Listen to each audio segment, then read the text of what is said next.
देखिए, ये कोच राजवंशी की धरती है, महामाया धाम यहाँ है, पंचपीर दरगाह यहाँ है, गुरुद्वारा श्री तेग बहादुर जी का यहाँ है।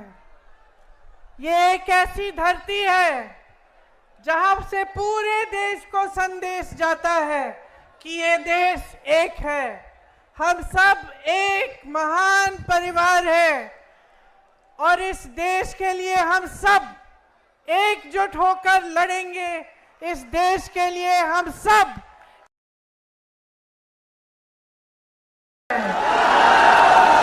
मेरे भाई श्री राहुल गांधी जी ने कन्याकुमारी से कश्मीर तक और मणिपुर से वो यात्रा भारत जोड़ो यात्रा थी, पहली वाली, और दूसरी यात्रा भारत जोड़ो न्याय यात्रा थी। आप सबके पास भी गुजरे होंगे, आप सबने देखा क्यों कर रहे थे। वो ये यात्रा इसी जमीन की भावना के तहत कर रहे थे। वो ये यात्रा इसी पूरे देश को याद दिलाए कि हम सब इकट्ठे हैं, हम सब एक हैं और ये देश हम सब का है। आपने देखा किस तरह से जहां जहां राहुल जी जाते हैं वे सिर्फ सच बोलते हैं। किसी को पसंद आए ना आए, किसी को अच्छा लगे ना लगे, लेकिन वो सत्य बोलते हैं और सत्य के पथ पर चलते हैं। ये जो सच्चाई और सत्य की परंपरा है, ये हमारे देश की पुरानी परंपरा है। हमारे धर्मों ने हमें सिखाई, हमारे महापुरुषों ने हमें सिखाई और पूरा देश की राजनीति की जब नींव डली तब इसी परंपरा पर डली। महात्मा गांधी जी ने भी यही सत्य का पथ पकड़ा था। हमारे पूरे जो स्वतंत्रता आंदोलन की नींव थी वह यही थी, सत्य, सच्चाई और देश और जनता की सेवा। लेकिन आज देश में क्या हो रहा है, प्यारी बहनों, प्यारे भाई, जो आज देश में हो रहा है उसको समझने के लिए आपका ध्यान मैं कुछ चीजों की प्रति आकर्षित करूंगी। देश में जो राजनीति चल रही है, असम में जो राजनीति चल रही है, उसको आपको गहराई में समझना पड़ेगा। हालात ये है कि एक तरफ अपार सत्ता है, अपार धन है। मेरे मीडिया के साथी यहाँ हैं, सरकारों के साथ है। एक जमाने में मीडिया सरकार से सवाल उठाती थी, नेता कुछ गलत करता था तो जनता का प्रतिनिधित्व मीडिया करती थी, सवाल उठाती थी, पूछती थी। एक जमाने में सत्ता को जनता पूछ सकती थी, जनता सवाल उठा पाती थी। लेकिन आज पूरी सत्ता एक पार्टी के साथ है और उन्होंने इस लोकतंत्र को बचाने और मजबूत करने वाले सारे संस्थान कमजोर कर रखे हैं। चाहे वो मीडिया हो, चाहे न्यायपालिकाएं हो, चाहे दूसरे संस्थान जैसे इलेक्शन कमीशन हो, तमाम संस्थानों को कमजोर करने का प्रयास इन्होंने हमेशा किया है। इनके धन बल से सरकारें गिराई जाती हैं। सत्य का जो पथ है इन्होंने छोड़ डाला है। तो आज चाहे असम में, चाहे पूरे देश में एक ऐसी राजनीति चल रही है जो जनता के लिए नहीं चल रही है। असम के अपने मुख्यमंत्री को देखिए और उनकी तुलना बाकी मुख्यमंत्रियों से कीजिए जो कांग्रेस के प्रदेशों में कांग्रेस की सरकारें चला रहे हैं। आप रेवंत रेड्डी से पूछेंगे कि रेवंत जी तेलंगाना में आप क्या कर रहे हैं, तो वो आपको सारे काम गिनाएंगे। वो कहेंगे कि जो कांग्रेस पार्टी ने गारंटी दी थी चुनाव से पहले, उनको पूरा करने का काम कर रहा हूं। अगर आप आज कर्नाटका के सीएम से पूछेंगे कि आप क्या कर रहे हैं, तो कर्नाटका के सीएम आपको बताएंगे कि जो कांग्रेस ने गारंटी चुनाव से पहले दी, उनको पूरा करने का काम कर रहे हैं। इसी तरह से जहां जहां कांग्रेस की सरकार है, आप वहां के सीएम्स को देखिए और आपको पता चलेगा कि सेवा में, सेवा के लिए समर्पित हैं। लेकिन यहां असम में माफियाओं का राज चल रहा है। भू माफिया, सुपारी माफिया, बालू माफिया, कोयले का माफिया, हर तरफ देखें तो वसूली और माफिया चल रही है। यहां पे सरकार जितने स्कैम करती है, चाहे वो किसान का संपदा स्कैम हो, या पीपीई किट पे स्कैम हो, या फ्लाईओवर का स्कैम हो, चाहे गाय की तस्करी जो खुलेआम हो रही है और कोई रोक नहीं रहा है, ये सारी चीजें चल रही हैं आपके प्रदेश में, लेकिन विकास का काम नहीं हो रहा है, आपका काम नहीं हो रहा है। यहां के सीएम के खिलाफ बड़े बड़े आरोप थे जब वो कांग्रेस पार्टी में थे, तब उनके खिलाफ एक बड़ा आरोप था। जैसे ही वो बीजेपी में शामिल हुए, वो सारे आरोप गायब हो गए। बीजेपी ने एक वॉशिंग मशीन बनाई है, जिसके अंदर जिसको डालो पहले वो भ्रष्ट कहते हैं, जो भ्रष्ट होता है दूसरी पार्टियों से लाके अपनी वॉशिंग मशीन में डाल के साफ कर देते हैं। तो ये सबसे पहले इन्होंने आपके ही सीएम के साथ किया, और ये मिसाल बन गया पूरे देश के लिए कि एक तरफ ये कहते हैं कि भ्रष्टाचार हो रहा है, और दूसरी तरफ जो भ्रष्ट है उसको अपनी पार्टी में ले लेते हैं, और सारे आरोप सारे के सब थम जाते हैं, ठंडे बस्ते में डाले जाते हैं। यहां पे जो सरकार है उसका ध्यान आप पे नहीं है, अपने बिजनेस पे है। कहां से बिजनेस होगा, कहां से कमाई आएगी, कहां पे कौन सी माफिया चल रही है, उसके साथ साठगांठ करना, यही इस सरकार का काम हो गया है। लेकिन इस बीच आप मुझे बताइए मेरे भाइयों, आपकी कितनी बड़ी बड़ी समस्याएं हैं। आज आप सब यहाँ पे बैठे हैं, मेरे नौजवान साथी यहाँ पे हैं, बताइए कितनों के पास रोजगार है? ऐसे हाथ उठा के बताइए। रोजगार मिला है? नहीं मिला है। किसी को, एक जने को तो मिला होगा, किसी को रोजगार नहीं मिला? बहने, किसी को रोजगार नहीं मिला है, क्योंकि सरकार का पूरा ध्यान अपने स्वार्थ पे है। मंत्रियों का, सीएम का, सबका अपने ही स्वार्थ पे है। हम कैसे कमाएंगे, जनता कैसे कमाएगी, जनता के क्या संघर्ष हैं, कोई इन पर ध्यान नहीं दे रहा है। आज बेरोजगारी इतनी ज्यादा बढ़ गई है, 45 सालों में सबसे ज्यादा बेरोजगारी आज हमारे देश में है। आपको मालूम है 70 करोड़ लोग बेरोजगार हैं, 70 करोड़।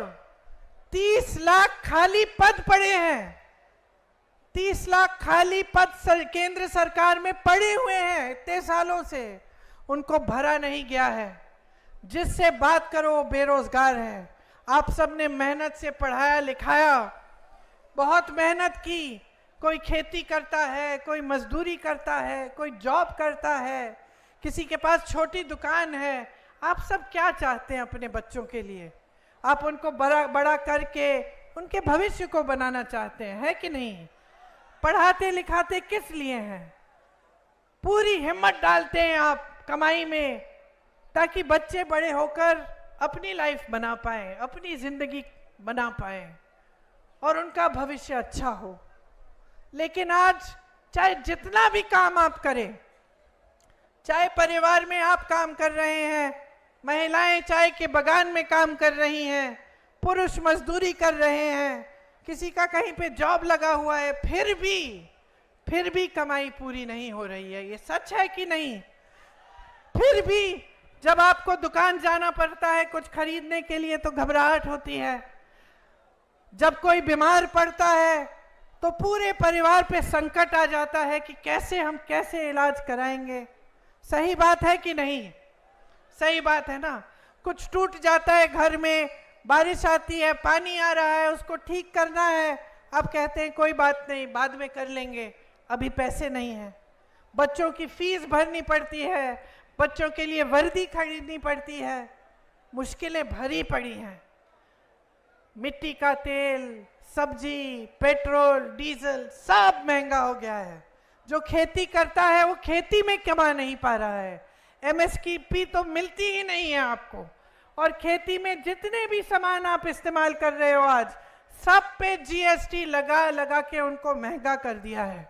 बाढ़ आती है, बारिश आती है, बाढ़ में आपको कोई मदद नहीं मिलती, आपकी जमीनें चली जाती हैं पानी के नीचे, मुआवजा नहीं मिलता है समय पे, कोई पूछने वाला नहीं है। ना आपकी असम की भाजपा की सरकार पूछ रही है और ना मोदी जी की केंद्र की सरकार। आपके यहाँ भाजपा के कार्यकर्ता आते हैं, कहते हैं फॉर्म भरो, मेरी बहनों को कहते हैं फॉर्म भरो नहीं तो वोट दो, नहीं तो 1200 रुपए नहीं मिलेंगे, कहते हैं ना। आए हैं ना फॉर्म भरने? आप अगली बार आएंगे ना आपके घर तो आप उनसे पूछिए 1200 रुपए से आज क्या मिलता है। एक सिलेंडर भी नहीं मिलता है, समझे आप? आपको 1200 रुपए देने की बात कर रहे हैं। आज आपको 1200 रुपए में उन्होंने ये स्थिति बना दी है आपकी कि आपको एक सिलेंडर नहीं मिलेगा, कुछ नहीं खरीद पाओगे उस 1200 रुपए में। फिर भी आपके घर आके आपको धमकाते हैं, कहते हैं वोट दो, फॉर्म भरो, नहीं तो 1200 रुपए नहीं मिलेंगे। आपको मालूम है कि कांग्रेस पार्टी की गारंटी है, कांग्रेस पार्टी की गारंटी है कि मेरी बहनें, जो परिवार में सबसे बड़ी महिला है, उसको 8,500 रुपए हर महीने, साल में 1 लाख रुपए आपको मिलेंगे। क्योंकि बोझ आप उठाती हो। मैं महिला हूं, मैं समझती हूं, महिला चाहे बड़े घर की हो, चाहे छोटी घर की हो, चाहे गरीब हो, चाहे बहुत रईस हो, महिला हमेशा समाज का बोझ भी उठाती है और समाज की परवरिश भी करती है। नई पीढ़ी को तैयार करने वाली मेरी बहन मेरी महिला है, सबसे ज्यादा मेहनत करने वाली महिला है। काम पे जाती है, खेती में जाती है, नौकरी करती है, मजदूरी करती है, तो घर आकर बच्चों को देखती है, घर आकर खाना पकाती है, घर आकर सबकी देखभाल करती है। जब तक आप सब सो जाते नहीं हो, जब तक पूरा परिवार चैन से नहीं सोता, तब तक मेरी बहनें नहीं सोती हैं। और इस सरकार में उनके लिए कुछ नहीं है, सिर्फ ऊपरी बातें। मोदी जी कहते हैं हमने महिलाओं के लिए आरक्षण कर दिए। कौन से आरक्षण? 10 सालों के लिए वो आरक्षण सच्चाई ही नहीं होंगे, लेकिन उन्होंने हर जगह इवेंट बनाए, बड़े बड़े मंचों पर गए, उनको माला पहनाया गया, कहा गया कि महिलाओं के लिए वो कर रहे हैं। लेकिन असलियत ये है कि आपको 5 किलो राशन और 1200 रुपए पकड़ाकर ये कहते हैं कि बस चुप रहो, इतना मिलेगा तुम्हें, बस और कुछ नहीं मिलेगा। महिलाओं को आत्मनिर्भर करने के लिए, अपने पैरों पे खड़े करने के लिए कुछ नहीं किया। कांग्रेस पार्टी चुनाव में गारंटी दे रही है और चुनाव के बाद देखना, जैसे हमने अपने प्रदेशों में सारे गारंटी लागू किए हैं, हम ये भी लागू करेंगे कि 50% मतलब आधी नौकरियां जितनी भी केंद्र सरकार में है, आधी महिलाओं को मिलेगी। ये लोग महिला सुरक्षा की बात करते हैं। आपने देखा होगा कर्नाटका में क्या हो रहा है। इनके पार्टी के साथ लगे हुए लोग, ऐसी हरकतें इन्होंने की हैं, ऐसे अपराध किए हैं, हजारों वीडियो निकले हैं। और क्या पता चला कि जिसने अपराध किया उसके साथ मोदी जी मंच पे खड़े होकर उसके लिए वोट मांग रहे थे। मंच पे खड़े होकर मोदी जी ने कहा कि इनको वोट दीजिए, ये हमारे को इनको जिताइए। वही अपराधी देश से भाग के निकल गया, किसी ने रोका नहीं। बहनों और भाइयों, मोदी जी ने नहीं रोका, उनके अमित शाह जी ने नहीं रोका, उनको निकलने दिया। जहां जहां महिलाओं पे अपराध हुआ है, चाहे हाथरस में यूपी में हुआ, मैं गई थी उस महिला के घर, उसकी मां रो रही थी, उसकी बच्ची 19 साल की थी, उस समय मेरी बच्ची भी 19 साल की थी। उसके साथ सारी गलत हरकतें करके उसको जलाया गया, माता पिता को उसका शव भी नहीं देखने दिया। उसके बाद उन्नाव में ऐसा हादसा हुआ एक महिला के साथ, उसको भी जला दिया गया। ये लोग कुछ नहीं बोले, मोदी जी कुछ नहीं बोले, बल्कि इन्होंने अपराधियों को बचाने का काम करवाया। जहां जहां अपराधी थे सबको बचाया, उनकी रक्षा की गई सरकार से। लेकिन महिला की सुरक्षा के बारे में ये लोग बात करते हैं। ये लोग आकर आपको कहते हैं कि हम महिलाओं की सुरक्षा करेंगे। किस मुंह से करेंगे बहने, किस मुंह से? हाथरस में नहीं की, उन्नाव में नहीं की, मणिपुर में एक जवान की बीवी को निर्वस्त्र करके सबके सामने चलाया गया। सबने वो वीडियो देखा कि नहीं? सबने देखा। मोदी जी ने देखा होगा ना, अमित शाह जी ने देखा होगा ना, तो चुप कैसे हो गए? बचाने नहीं आए, कोई कार्रवाई नहीं हुई, आंख मूंद दी, मुंह इस तरफ फेर लिया। पूरा देश देख रहा था, महिला को बचाने नहीं आए। जहां जहां अपराध हो रहा है वो अपराध होने दे रहे हैं। ओलंपिक की हमारी मेडलिस्ट थी, जब मेडल जीत के आई मोदी जी के घर गई, मोदी जी ने बुलाया उनको चाय पिलाई, उनके साथ फोटो खिंचाई। सारी मीडिया में ने लिखा, देखो मोदी जी के काल में इंडिया मेडल लेके आ रही है ओलंपिक से। जब वही महिला सड़क पे उतरी, जब उसी महिला ने कहा कि मेरे साथ गलत हुआ है, मेरे साथ गलत हुआ है, मोदी जी मेरी मदद कर दीजिए, जो आपकी पार्टी में नेता है उसने किया है, तो मोदी जी ने एक लफ्ज नहीं कहा। वो बच्ची बैठी रही सड़क पे, मैं उस बच्ची से भी मिली, मैंने उससे बात की, उसने कहा मुझे कुछ नहीं चाहिए, मुझे न्याय चाहिए दीदी। लेकिन मोदी जी ने न्याय नहीं दिया, अपने घर से नहीं निकले। वही हालत जो महिलाओं की है, वही हालत किसानों की। किसानों ने आंदोलन किया, मोदी जी अपने घर से नहीं निकले। 600 किसान शहीद हुए, मोदी जी ने एक लफ्ज नहीं बोला, मिले तक नहीं कि उनकी सुनवाई हो जाए, कि वो जो काले कानून, किसानों को खत्म करने वाले कानून थे, उनको ये हटाएं। आज चाय के बागानों में आप मजदूरी करते हैं। मैं पिछली बार चुनाव में आई थी, मेरे साथ ख्याल से 2 साल गुजर गए होंगे। उस समय से समस्या थी कि आपका जो वेतन है वो बढ़ाया ही नहीं गया। मैं चाय के बागान में गई, महिलाओं से मिली, उन्होंने मुझे अपनी समस्याएं बताया कि कैसे पूरे दिन काम करती हैं, कभी कभी टॉयलेट भी नहीं होता, उनके लिए दूर होता है, उनको जाना पड़ता है चल के, और इतना कम वेतन मिल रहा था। उस समय उनकी मांग थी कि हमारा वेतन बढ़ाया जाए। 2 साल गुजर गए, आप भाजपा की सरकार लाए, आपके मुख्यमंत्री चाय के बागानों को हड़पवाते हैं, चाय के बागानों में अलग अलग बिजनेस कराना शुरू कर दिए हैं, लेकिन जो चाय के बागान में मजदूरी करते हैं उनका वेतन उन्होंने नहीं बढ़ाया।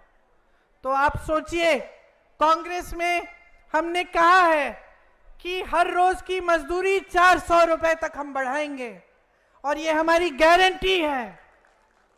यहां आपकी मांग है कि कोच राजवंशी समुदाय जो है उसको एसटी स्टेटस मिले।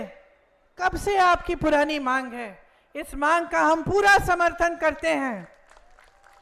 आपने सुना होगा राहुल जी कहते हैं कि जाति जनगणना कराएंगे। जाति जनगणना का मतलब है कि ये गिनती होगी कि किस समुदाय में, किस जाति में कितने लोग हैं, ताकि सही से भागीदारी पूरी देश में हो पाए। और सिर्फ जाति के आधार पर नहीं, लेकिन अमीरी गरीबी के आधार पर भी, ताकि हम जान जाएं कि भाई यहाँ ये समस्या है, ये जाति है, ये धर्म के लोग हैं जहाँ पे कुछ अलग सी समस्या है और इसको पूरा करने के लिए हम क्या करें, या इनकी पूरी भागीदारी नहीं हो रही है। तो ये सब चीज़ों को समझने के लिए ये जाति जनगणना कराएंगे। लेकिन इसमें एक महत्वपूर्ण बात यह है कि आज जो रिजर्वेशन पे 50% का कैप है वो हटाया जाएगा। इसीलिए जो कांग्रेस पार्टी की नीतियां हैं उनको आपको अच्छी तरह से समझने की ज़रूरत है। देखिए, जहाँ जहाँ हमारी सरकारें चल रही हैं वहाँ आपकी भलाई के लिए चल रही हैं। पहले से हमारी राजनीति ये रही है कि हम जनता की सेवा करें। जनता कैसे मजबूत होगी, आपके भविष्य कैसे बनेंगे। लेकिन यहाँ असम में बीजेपी और AIUDF का जो गठजोड़ है वो यहाँ की राजनीति को एकदम एक दूसरी दिशा में ले गई है। बदरुद्दीन जी और हेमंतो बिस्वा शर्मा जी के का एक गुप्त गठजोड़ है, अंदर अंदर से मिले हुए हैं। दोनों एक दूसरे की बड़ी तारीफ करते हैं। आपने CM जी का इंटरव्यू देखा होगा, उस इंटरव्यू में क्या कहा उन्होंने, कोई बताएगा? आप बताओ। वो बोले हैं बदरुद्दीन जी के दिल की इच्छा थी कि मैं CM बनूं, समझे? वो बोले हैं कि जहां मैं कहता हूं वहां इनका वोट डलता है। AIUDF के जो विधायक हैं उन्होंने बीजेपी के साथ वोट डाला है जब राज्यसभा का मामला था। तो समझिए, आपके सामने ऊपर ऊपर से कुछ और बात हो रही है। ऐसे ही उन्होंने तेलंगाना में भी किया। तेलंगाना में उन्होंने साठगांठ की ओवैसी जी के साथ, ताकि वो कांग्रेस के वोट काटें और बीजेपी जीते। तो इस बात को आप गहराई से समझिए। जहां जहां हम मजबूत हैं वहां बदरुद्दीन जी अपने कैंडिडेट खड़े करके हमारे वोट काटने की कोशिश इसलिए कर रहे हैं क्योंकि वो चाहते हैं कि भाजपा जीते। 3 बार सांसद बने हैं। मुझे बताइए, कोई नया स्कूल खोला, कोई अस्पताल खोला, कोई बड़ी यूनिवर्सिटी लाए आपके यहाँ, कोई अच्छा बड़ा कारोबार, कोई इंडस्ट्री लाए जिससे आपको नौकरी मिल सकती थी? बाढ़ आई, आपके पास आए, आपकी मदद की। वो तो खुद कहते हैं कि वो व्यापारी हैं, खुद कहते हैं मैं व्यापारी हूं, मैं बिजनेसमैन हूं, है कि नहीं? तो वो तो व्यापार ही कर रहे हैं, राजनीति नहीं कर रहे हैं, वो सेवा नहीं कर रहे हैं, वो व्यापार कर रहे हैं आपके साथ। और जहां जहां उनका फायदा है वहां वहां जा रहे हैं। ये आपका फायदा नहीं दे रहे हैं। उनके इतर का बड़ा बिजनेस है कि नहीं? आपको याद है तरुण गोगोई जी के समय अगर की जो पेड़ है उनकी कटाई पे पाबंदी डाली थी, उसकी कटाई बंद की थी, अब फिर से शुरू करा दी है CM जी ने। और फायदा किसको हो रहा है? बदरुद्दीन जी की जो इतर की फैक्ट्रियां हैं उसको फायदा हो रहा है, क्योंकि वही लकड़ी इतर में डलती है। तो देखिए, जो समझने की बात यह है ना कि चाहे AIUDF हो, बदरुद्दीन जी हो, भाजपा के हेमंतो बिस्वा शर्मा जी हो, ये सरकार जो चलाते हैं ये बड़े बड़े खरबपतियों के लिए चलाते हैं। और इसी तरह की सरकार मोदी जी चलाते हैं। अब चाहे असम में हो चाहे पूरे देश में हो, सरकारें खरबपतियों के लिए चल रही हैं। इससे हमें पता कैसे चलता है कि ये बात सच है? क्योंकि आप आज देखिए, देश का लोहा पहले सरकार देखती थी, अब देश का सारा लोहा एक बड़े खरबपति को दिया जा रहा है जो इनके दोस्त हैं, मोदी जी के दोस्त हैं, बिस्वा शर्मा जी के भी दोस्त हैं। कोयला इनको दिया जा रहा है, बिजली खरबपतियों को, सड़कें खरबपतियों को, हवाई अड्डे सारे बड़े बड़े खरबपतियों को, बंदरगाह सारे बड़े बड़े खरबपतियों को, सारे हाईवे। ये किसकी संपत्ति थी? ये मोदी जी की संपत्ति थी कि ये दे रहे हैं अपने दोस्तों को? ये बिस्वा शर्मा जी की संपत्ति थी? बदरुद्दीन जी की संपत्ति थी? किसकी संपत्ति थी ये आपकी संपत्ति है।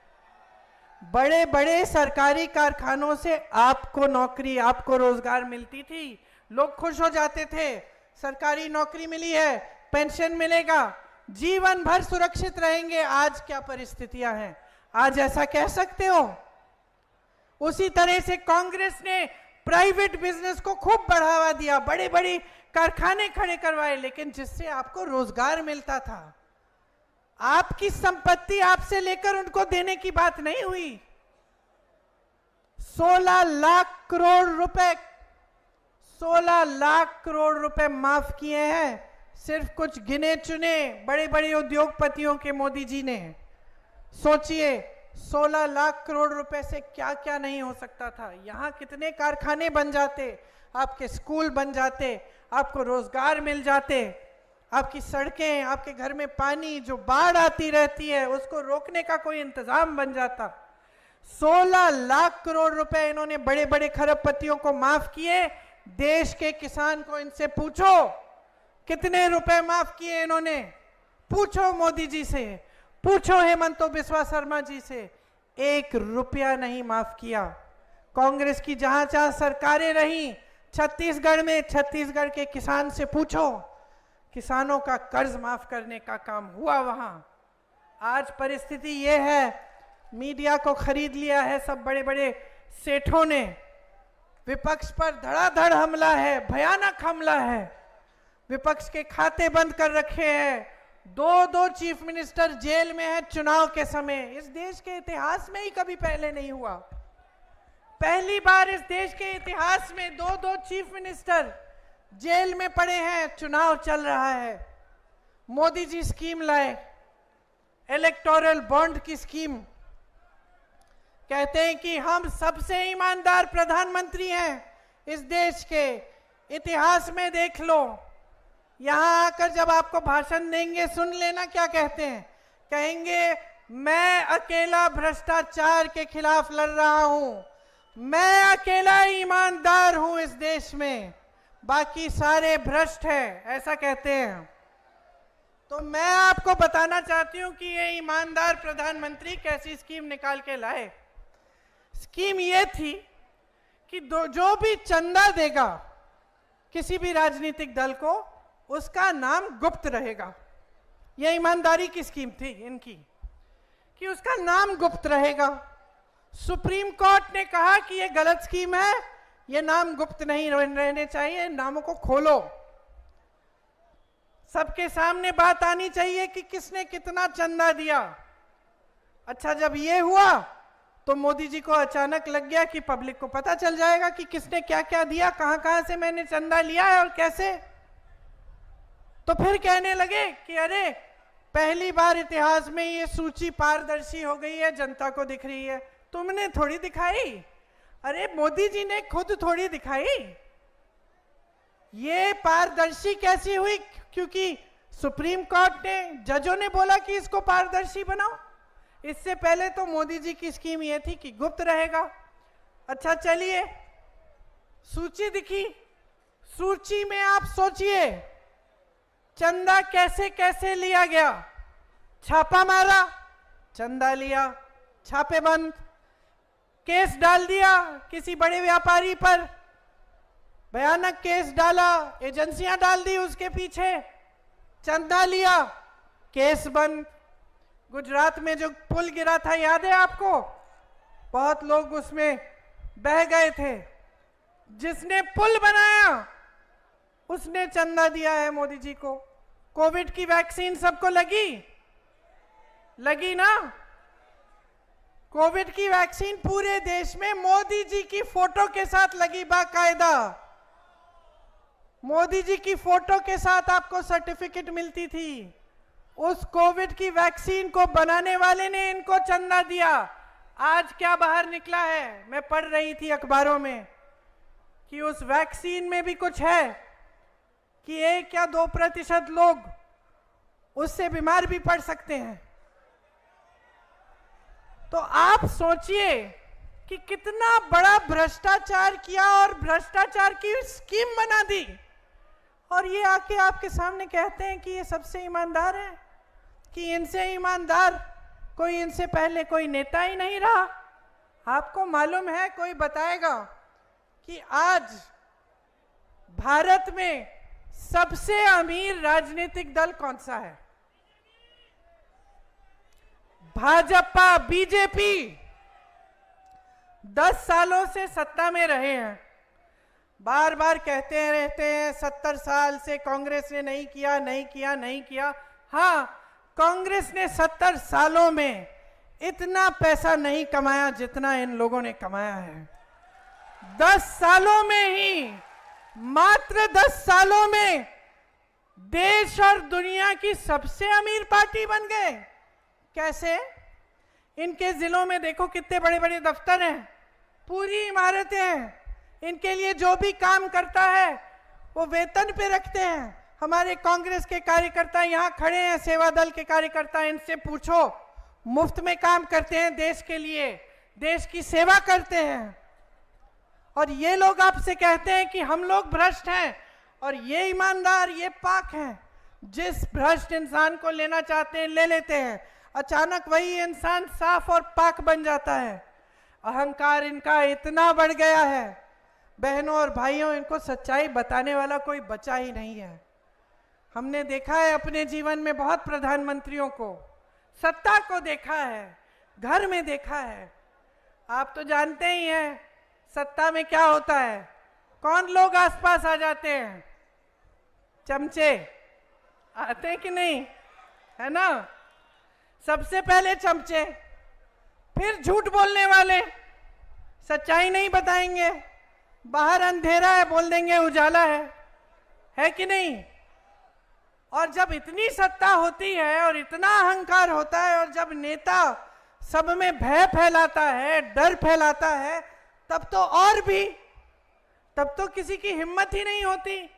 अब आपकी ये स्थिति है, महंगाई है, बेरोजगारी है, किसान पिस रहा है, महिलाओं के लिए कोई रास्ता नहीं है आगे बढ़ने का। कोई बता भी रहा है मोदी जी को? मुझे नहीं लगता। जैसे टीवी वाले हम सबको रोज रोज सुनाते हैं ना कि बहुत अच्छा हो रहा है, अर्थव्यवस्था आगे बढ़ रही है, सब अमीर हो रहे हैं देश में, उसी तरह से मोदी जी को सुनाया जा रहा है रोज सुबह शाम। उनको सच्चाई मालूम ही नहीं है, अब दूर हो गए हैं जनता से। जैसे अहंकारी नेता होते हैं, पुराने जमाने में अहंकारी राजा होते थे, उनको कोई समझ नहीं है कि जनता का क्या संघर्ष है, बहनें क्या संघर्ष कर रही हैं, किस तरह से परिवार को आगे चला रहे हैं, आज कोई समझ नहीं है। सुनिए, लचित बोरफुकन जी की जो असमिया गौरव के प्रतीक हैं, उनकी एक मूर्ति यहां बनी 125 फुट ऊंची।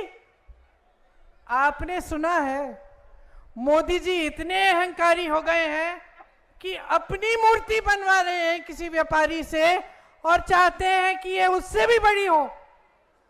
सोचिए, इतना अहंकार बढ़ गया है, इतना अहंकार बढ़ गया है कि आज इनके नेता संविधान को बदलने की बात कर रहे हैं। संविधान को बदलने का मतलब क्या है?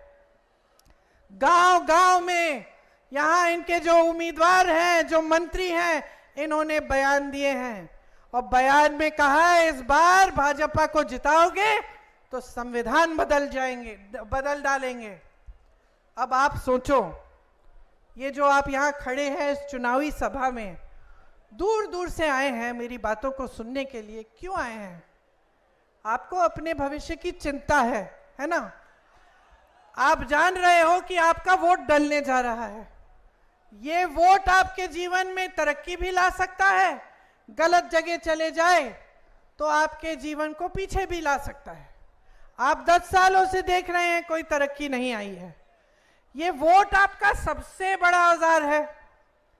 आज अगर आप अपने भविष्य को बदलना चाहते हैं तो हमारे संविधान ने आपको ये वोट दिया है। ये जो शक्ति दी है ना कि आप यहाँ पे बैठे हो, जो भी आप काम करते हो, मजदूरी करते हो, खेती करते हो, आपको वही अधिकार दिया है जो यहाँ पे मंच पे बैठे नेताओं को दिया है। आपको वही अधिकार दिया है एक किसान को जो प्रधानमंत्री को अधिकार दिया है। एक गांव की महिला को वही अधिकार दिया है जो एक मंत्रिमंडल में बैठी महिला को दिया है। और वो यही अधिकार है, यही चीज है जो इस देश में सबको समान दृष्टि से देख ली है, संविधान। और ये अधिकार जो वोट का अधिकार है, ये संविधान ने दिया है। संविधान आपको बचाता है। आप कुछ गलत देख रहे हैं, इसको ठीक करना चाहते हैं, वोट कर सकते हैं। संविधान आपको मदद करता है, आपकी सहायता करता है। अगर आपका समुदाय या आपकी जाति आगे बढ़ नहीं पा रही है तो संविधान में आपके लिए आरक्षण है ताकि आप आगे बढ़ पाएं।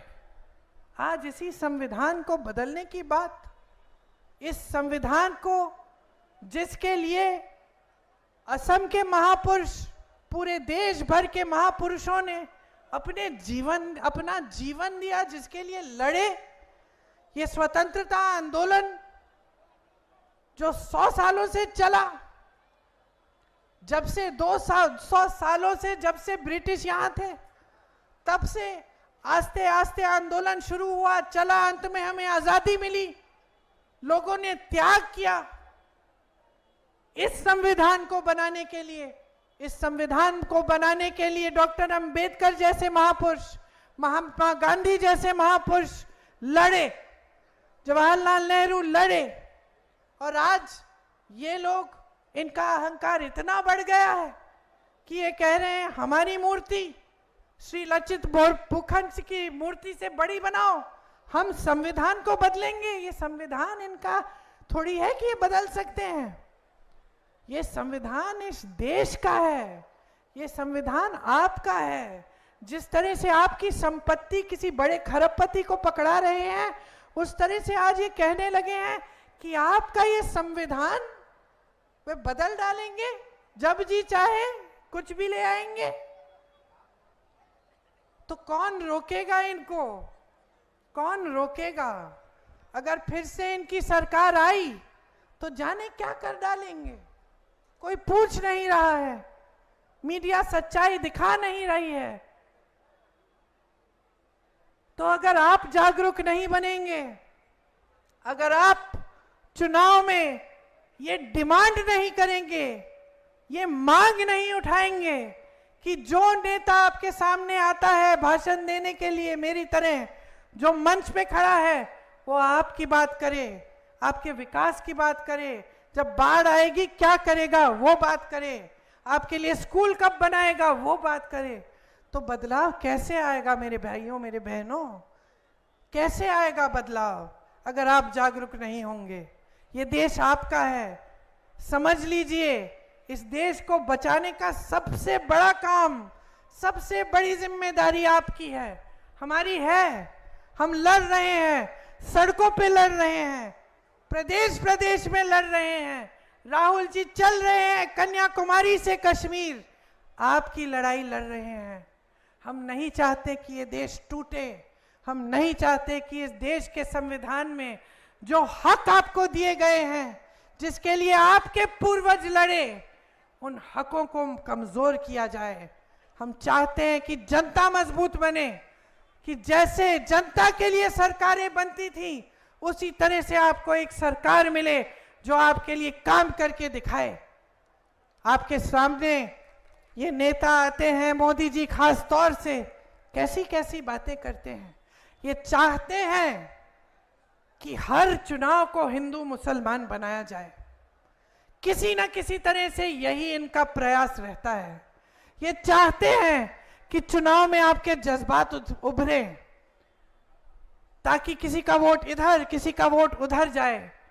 ये चाहते हैं कि जो आपको विरासत में मिला, जो आपकी संपत्ति है वो जब ये बड़े बड़े खरबपतियों को दे दें तो आपको पता भी नहीं चले।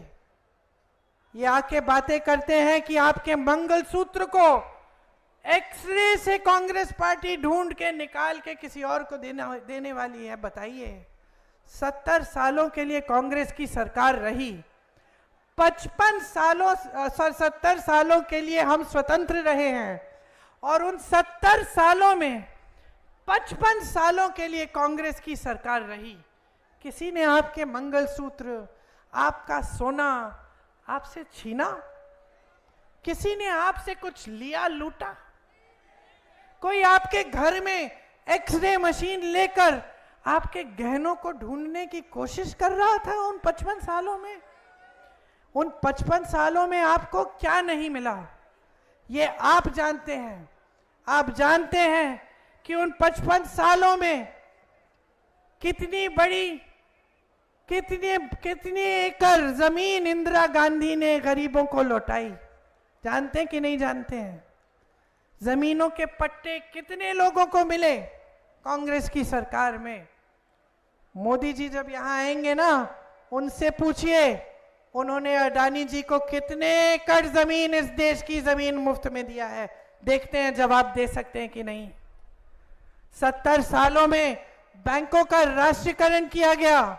इनसे पूछिए नोटबंदी करके इन्होंने क्या हालात बनाई देश की। आपको बताया कि आप देश के लिए लाइन में खड़े हो रहे हो, बैंक में पैसा लौटाओ, काला धन सफेद हो जाएगा। आज सब सामने आ गया ना। नोटबंदी में कौन सा काला धन आया? अब इलेक्टोरल बॉन्ड्स में दिख रहा है। एक जज ने कहा, कहीं पे मैंने पढ़ा, लिखा हुआ था अखबार में, कि यही एक स्कीम थी काले धन को सफेद करने की। समझ रहे हैं आप? कांग्रेस ने बैंकों का राष्ट्रीयकरण किया और इन्होंने नोटबंदी की।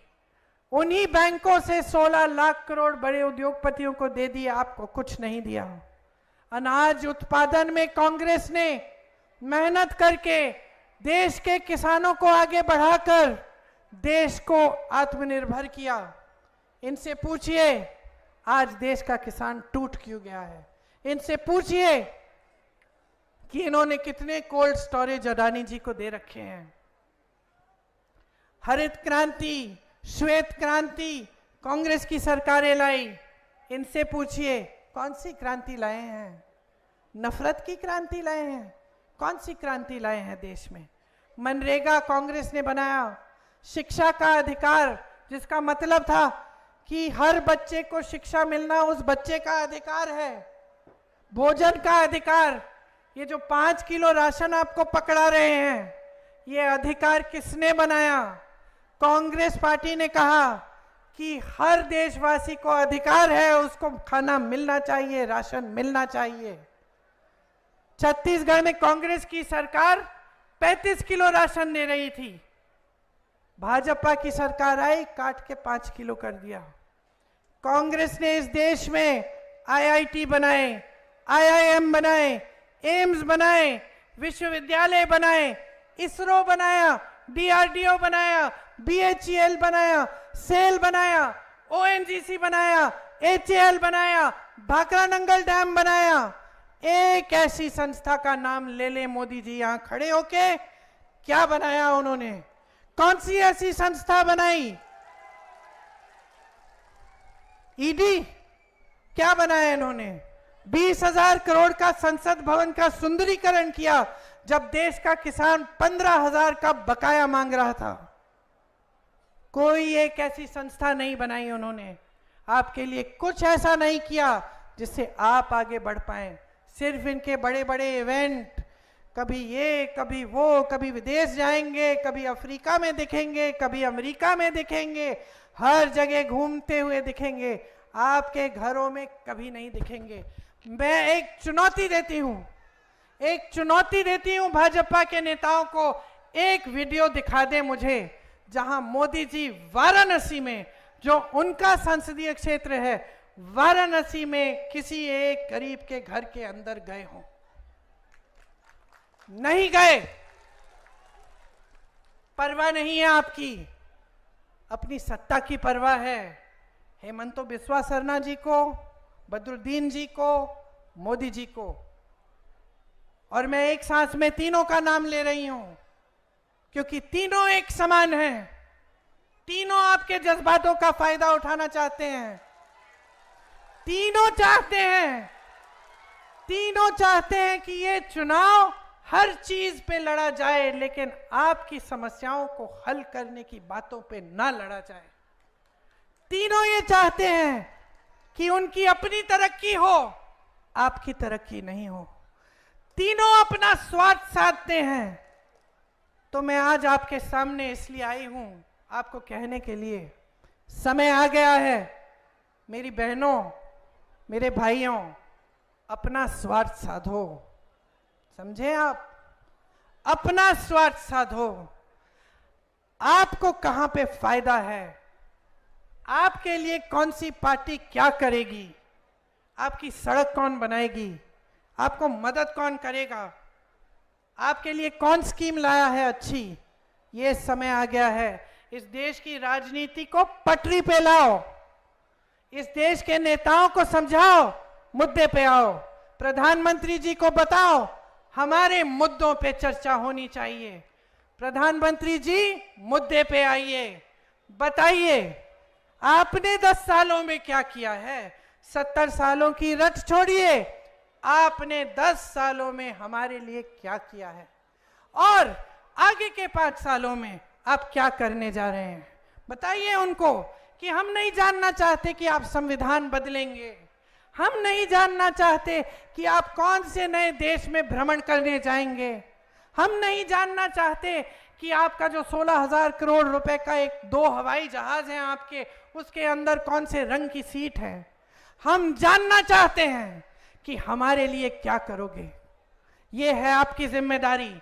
आज मैं यहां खड़े होकर आपको कह रही हूं कि आज अगर आपने अपनी जिम्मेदारी नहीं समझी, आज अगर आप ये बात गहराई से नहीं समझे कि ये चुनाव आपके मुद्दों पे लड़ा जाना चाहिए, महंगाई पे लड़ा जाना चाहिए, रोजगार पे लड़ा जाना चाहिए, तब ये देश एकदम गलत दिशा में चलता चले जाएगा और उसको पीछे खींचने का कोई नहीं होगा। कांग्रेस ने एक घोषणा पत्र निकाला, हमने उसे न्याय पत्र कहा। न्याय पत्र क्यों? क्योंकि हम समझते हैं कि आपके साथ कितना अन्याय हुआ है। 10 सालों में सिर्फ झूठों की राजनीति हुई है। सिर्फ आपको बताया गया कि ये करेंगे वो करेंगे, कुछ नहीं किया।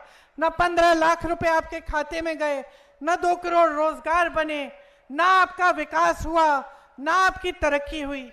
कांग्रेस पार्टी साफ कह रही है 30 लाख पद खाली हैं इनकी सरकार में, हम गारंटी देके कह रहे हैं इन पदों को हम भरेंगे।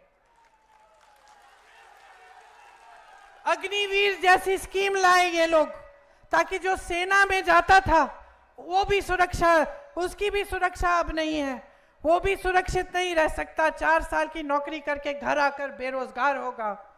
हम उस स्कीम को रद्द करेंगे। हम 5,000 करोड़ रुपए का फंड निकालेंगे नौजवानों तुम्हारे लिए, ताकि तुम अपना छोटा कारोबार शुरू करना चाहो तो तुम्हें उस फंड से पैसे मिलेंगे। हम ये जितने भी बड़े बड़े खरबपति अरबपति हैं, जब इनके बच्चे पढ़ाई खत्म करते हैं, बड़े बड़े पाठशालाओं में जाते हैं, बड़ी बड़ी यूनिवर्सिटी में, उसके बाद इनको एक प्रोग्राम अप्रेंटिसशिप करते हैं। वो 1 साल के लिए कहीं इंटर्नशिप की, कहीं कुछ किया और वो थोड़ा कमा लेते हैं, जब तक उनको प्रॉपर नौकरी नहीं मिलती। लेकिन ये सुविधा गरीब बच्चों के लिए नहीं है। हम इस देश में पहली बार हम एक ऐसी सुविधा लाना चाहते हैं जहां जब आप अपना एजुकेशन खत्म करते हैं, स्नातक पास होते हैं, तब से आपको एक अप्रेंटिसशिप का प्रोग्राम में डाला जाएगा, जिससे 1 साल में आप कम से कम 1 लाख रुपए कमा पाएंगे। आप शिक्षा के लोन लेते हैं, कितनी मेहनत करते हैं, शिक्षा के लिए लोन लेते हैं, किसी को ट्यूशन फी भरनी पड़ती है, मेहनत से इतना काम करते हैं, पेपर लीक हो जाते हैं। हम कह रहे हैं कि पेपर लीक के खिलाफ हम एक कानून लाएंगे जो शिक्षा के लिए लोन ले रहा है उसका लोन हम माफ करेंगे। ये फसल में आपका नुकसान होता है जब बाढ़ आती है, तो हमारी गारंटी है कि 30 दिनों के अंदर अंदर आपको पूरा मुआवजा मिलेगा, पूरा भुगतान मिलेगा। खेती के सारे सामान हम जीएसटी से मुक्त करेंगे। आपको एमएसपी नहीं मिलती, जो न्यूनतम समर्थन मूल्य है। हम एक कानून ला रहे हैं कि कानून के तहत किसानों को न्यूनतम समर्थन मूल्य मिलना पड़ेगा। ये किसान का अधिकार बना रहे हैं हम। भूमिहीनों को जमीन दी जाएगी। न्यूनतम मजदूरी, मैंने कहा बागानों में सिर्फ नहीं लेकिन सब जगह न्यूनतम मजदूरी 400 रुपए की होगी। और एक सबसे बड़ी जो स्कीम जो हमने राजस्थान में करके दिखाई कि 25 लाख रुपयों तक इलाज मुफ्त होगा आपका, मतलब स्वास्थ्य की सुविधाएं मुफ्त होंगी। ये सब हम क्यों करना चाहते हैं? क्योंकि हम समझते हैं कि सबसे ज्यादा संकट आपने देखा है, सबसे ज्यादा संघर्ष आप ही ने किया है। इस देश के आम आदमी ने, इस देश के गरीब ने, इस देश के मजदूर ने, इस देश की महिला, इस देश के किसान ने। ये जो 10 सालों का भाजपा का राज रहा है, इसमें तरक्की करने वाले सिर्फ बड़े लोग रहे हैं, सिर्फ भाजपा के नेता, सिर्फ बड़े बड़े खरबपति। बाकी देश की तरक्की रुक गई और बाकी देश की तरक्की को कराने के लिए हम सब आपके लिए यहां समर्पित हैं। रॉकी बुल जी आइए इधर।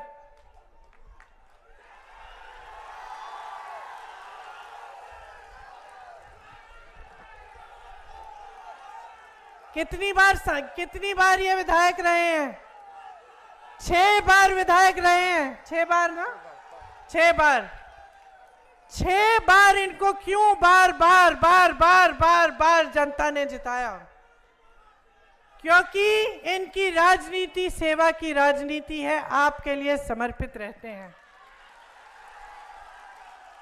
आज ये लोकसभा का चुनाव लड़ रहे हैं, एक बार जोर से बताओ जिताओगे कि नहीं? एक बार और।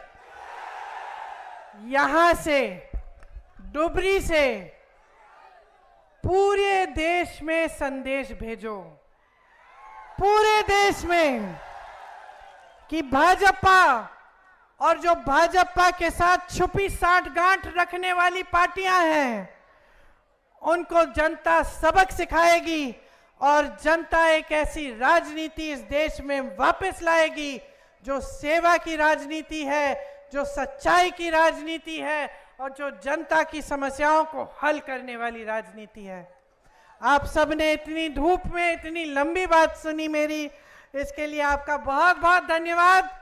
इनको भारी बहुमत से जिताओ। चुनाव के बाद मैं वापस आऊंगी आप सबको धन्यवाद देने के लिए। जय हिंद।